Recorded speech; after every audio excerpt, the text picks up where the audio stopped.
오늘도 주님의 도우심이 분명해지고 3월달을 잘 마무리하시고 4월달을 소망 가운데 기쁘고 즐겁게 맞이하는 우리 모두가 되시기를 예수님의 이름으로 축복합니다.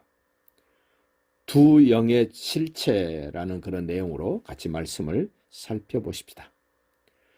눈에 보이지 않지만 사람이 실존하는 것처럼 영도 존재한다는 사실을 우리는 부인할 수 없는 그런 세상 속에 살고 있습니다.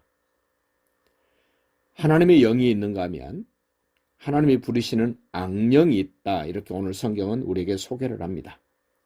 14절 보십시오. 여호와의 영이 사울에게서 떠나고 여호와께서 부리시는 악령이 그를 번뇌하게 했다.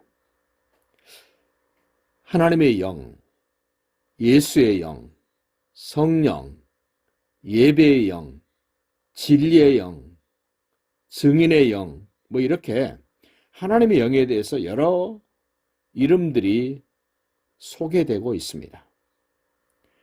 구약에서의 하나님의 영은 어떤 특정한 사람에게 특별한 일을 위하여 하나님이 보내주십니다. 그리고 그 사람에게서 그 일이 끝나면 이 하나님의 영은 그 사람에게서 떠나게 됩니다.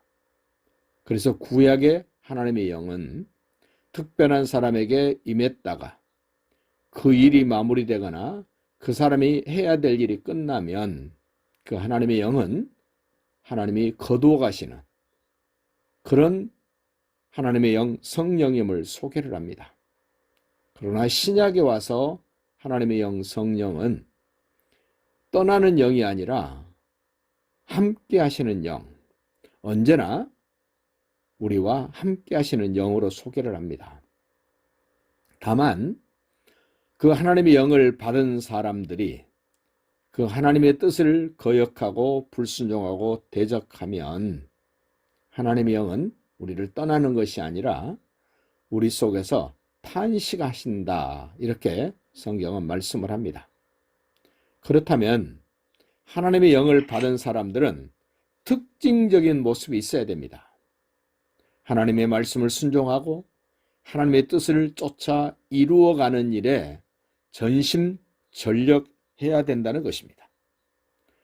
오늘 하나님의 영이 임했다가 떠나버린 사울 왕의 모습을 보면 우리에게 얼마나 하나님의 영이 필요한가를 소개를 합니다. 하나님의 영이 절대적으로 필요합니다. 그 하나님의 영을 받았다가 하나님의 영이 떠나버린 이 사울, 어떤 모습인가 보십시오. 하나님의 영이 떠나고 악한 영이 임하면 14절 말씀에 그럽니다. 악령이 그를 번뇌하게 했다. 갈등하게 만든다. 정신없게 만든다. 어쩔 줄 몰라 하는 사울의 모습을 오늘 우리에게 소개가 됩니다. 15절 보십시오. 사울의 신하들이 그에게 이르되 보소서 하나님께서 부리시는 악령이 왕을 번뇌하게 하온즉, 이 악령의 특징, 사람을 번뇌하게 만든다. 염려하게 만든다. 갈등하게 만든다. 고통스럽게 만든다. 본인뿐만 아니라 주변 사람이 안다는 겁니다. 악령에 붙들린 사람, 악령에게 시달리는 사람, 그러면서 그들이 그 악령을 어떻게 정리하고 제압하는가를 오늘 우리가 소개합니다. 16절 원하건대 우리 주께서는 당신 앞에서 모시는 신하들에게 명령하여 수금을 잘 타는 사람을 구하게 하소서. 하나님께서 부리시는 악령이 왕에게 이를 때 그가 손으로 타면 왕이 나으시리라 한지라. 이 악령을 제압하는 방법, 수금 타면 된답니다. 수금. 그런데 이 수금 타는 사람이 누구냐가 중요합니다. 수금을 탄다고 다 악령이 나가는 것이 아니라 하나님의 영을 받은 사람이 수금을 탈 때 그 악령이 지배를 받고 악령이 떠난다는 겁니다. 그러자 사울 왕이 그 말을 듣고 신하들에게 명령을 합니다. 17절 사울이 신하들에게 이르되 나를 위하여 잘 타는 사람, 수금 잘 타는 사람을 구하여 내게로 데려와라. 수금만 잘 타는 것이 아니라 그 수금을 타는 사람이 누구인 줄은 모릅니다. 그러나 수금만 잘 타면 된다고 사울은 사람을 찾습니다. 사울의 신하들도 수금만 잘 타면 악령이 지배받고 떠난다고 생각을 합니다. 그런데 기가 막히게 하나님의 영에 붙들린 다윗을 찾게 만들어집니다. 자, 19절 보십시오. 사울이 이에 전령들을 이새에게 보내어 이르되 양치는 내 아들 다윗을 내게로 보내라. 그 18절에서는 다윗을 이렇게 소개합니다. 소년 중 한 사람이 대답해 이르되 내가 베들레헴 사람 이새의 아들을 본즉 수금을 탈 줄 알고 용기가 있고 무용이 뛰어나고 구변이 있는 준수한 사람 이새의 아들 다윗을 소개를 합니다. 그래서 다윗을 사울이 불러옵니다. 21절 보십시다. 다윗이 사울에게 이르러 그 앞에 못을 서매 사울이 그를 크게 사랑하여 자기의 무기를 드는 자로 삼았다. 악령에 붙들린 사람도 하나님의 사람을 사랑한다고 말을 합니다. 그런데 악령이 그 사람을 지배하고 통제할 때는 하나님의 사람을 사랑하는 것이 아니라 하나님의 사람을 죽이려고 합니다. 맨정신일 때는 사랑한다 그럽니다. 맹전신일 때는 은총을 베풀었다고 말을 합니다. 그러나 악령의 지배를 받으면 하나님의 사랑을 미워합니다. 싫어합니다. 죽이려고 합니다.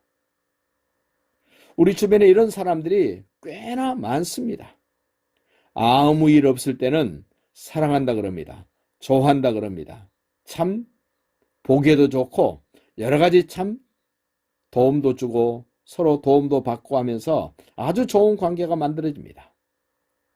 그러다가 악령이 그 사람을 지배하면 말투가 바뀝니다. 표정이 바뀝니다. 하는 행동이 바뀝니다. 악령이 떠나버리면 또 보통 사람이 됩니다. 그러나 또다시 악령이 찾아와서 그를 지배하면 하나님의 사람을 죽이려고 하나님의 사람을 못 살게 하고 괴롭히는 그 모습이 이 사울에게서 역력하게 드러나면서 다윗은 도망 다녀야 됩니다. 피해 다녀야 됩니다. 오히려 다윗이 사울을 죽일 수 있는 그런 상황이 두 번이나 만들어지지만 하나님의 사람은 그럴 수 없어서 분명히 증거를 남기면서 죽이지 않습니다. 오늘 이런 모습을 보면서 하나님의 영에 붙들렸던 사울이 하나님의 말씀에 불순종하고 하나님을 대적하고 자기가 해야 돼서는 안 될 일을 하는 그 사람에게서 하나님의 영은 떠납니다. 하나님의 영이 떠나자 그에게 악령이 찾아옵니다. 그 악령을 오늘 하나님이 부리시는 영이라고 소개를 합니다. 그 악령에 붙들린 사람은 스스로 악령을 퇴치하거나 어찌할 바를 모릅니다. 하나님의 영에 붙들린 사람이 그 사람을 자유케 해주고 풀어주고 원래의 모습으로 되돌릴 수 있는 힘이 있다는 것을 우리에게 소개합니다.